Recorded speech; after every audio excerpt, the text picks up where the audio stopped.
Greetings to all of you. This is the demonstration of the work which we have carried out to identify three systematic error sources of sine, cosine, angle sensors.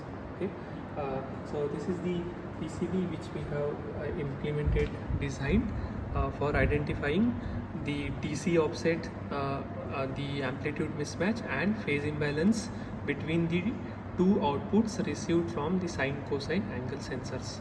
To verify the methodology of the proposed circuits, we have done this experimental setup where it consists of the PCB.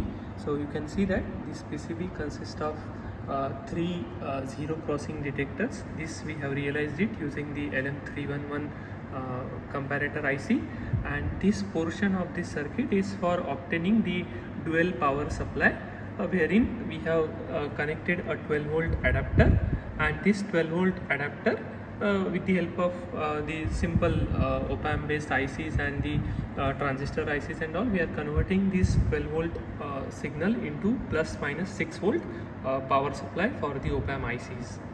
Okay, so apart from these zero crossing detectors, we have used the capacitors to reject the noise present in the power supplies, that plus minus 6 volt DC, and then we have used the Arduino Uno for measuring the different parameters. Essentially it uses only the time measurement, timer module of the Arduino, and then we have an LCD display which measures and displays the values of DC offset in the sine, DC offset in the cos, the amplitude mismatch between the two sinusoids obtained from the sine cosine angle sensor, and the phase error between them.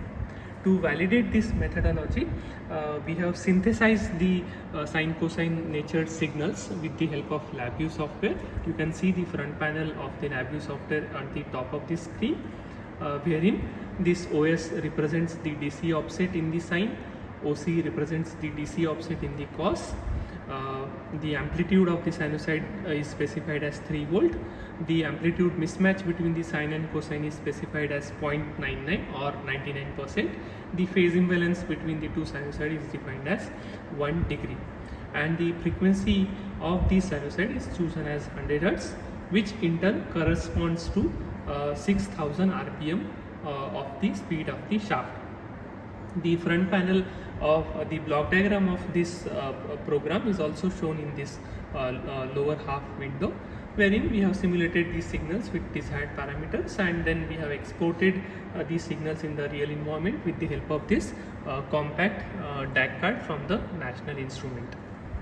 Okay, so these signals are currently being fed to the circuit, and these signals can also be visualized in this oscilloscope, where this signal, yellow colored signal, is the sine signal which is synthesized from the LabVIEW, and this second one shows the output of this zero crossing detector LM311. These signals are converted into the equivalent digital pulses, and these pulses are basically fed to the Arduino Uno as a digital inputs. So the Uno measures the different time instances where these pulses are making the transitions from low to high, high to low, and then we are measuring the different parameters. The methodology, the relevant equations and all, they are all well explained in the manuscript. Okay, so here you can see that the input non-idealities are 0.01 in the sine. The fractional offset present in the sine is 0.01. Fractional offset present in the cos is minus 0.0101. Phase imbalance is 1 degree. Amplitude mismatch is 0.99 or 99%. So these are the input parameters. So the Arduino is executing this program. This program is also shown in this screen. Yeah, so this program is kind of being executed by the Arduino to measure these parameters. The measured parameters are shown here.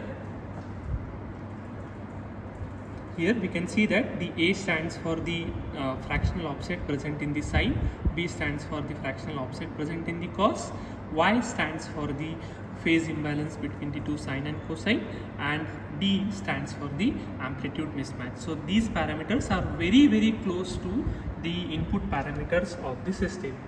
So in summary, we wish to conclude that the proposed direct interface sync circuit measures the three measure non-idealities of the sine, cosine, angle sensors very accurately. So after measuring these parameters very accurately, we can implement that necessary compensation function which is described in the manuscript to measure the true value of the shaft angle even if the shaft is rotating at relatively higher speed.